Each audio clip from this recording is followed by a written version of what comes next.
pemberdayaan korban konflik atau lain-lain segala macam. Jadi kita anggap visi kita sudah selesai. Dan itu tadi sederet adalah sederet misi kita. Misi kita, kemudian ini visi. Sudah selesai visi, tamat selesai urusan kita. Sehingga kita mengajukan komisi ke bidang lain.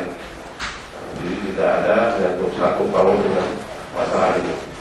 Ini yang saya lakukan, ya mudah-mudahan berkat perjuangan kita bersama nanti dapat membuahkan hasil yang maksimal mungkin. Mudah-mudahan dalam forum ini tidak terjadi demikian. Kemudian di saat istirahat atau di saat istirahat siang atau jam 10 bisa skor di Soma.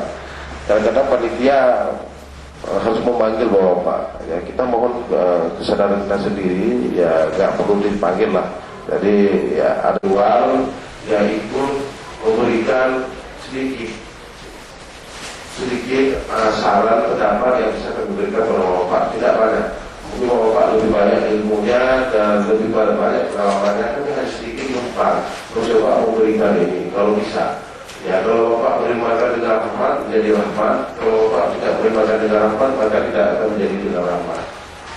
Yang jelas saya orangnya keras dan hampir sama dengan bapak juga. Saya bandel orangnya. Jangankan kepala dinas, bupati tidak ada urusan dengan saya. Jangankan kepala dinas. Sama dengan Pak Adnan Maji dulu ketika pasca tsunami. Relawan saya sudah mendata anak-anak Afrika dari sekolah. Ketika saya meneliti relawan pada kepala sekolah minta, memang tsunami khusus cari guru bahasa Inggris dan biologi, yang lain ditinggalkan. Udah begini begitu udah. Saya nggak memberikan tuh SD. Saya berikan bulan depan. Maka pada saat itu saya berikan tuh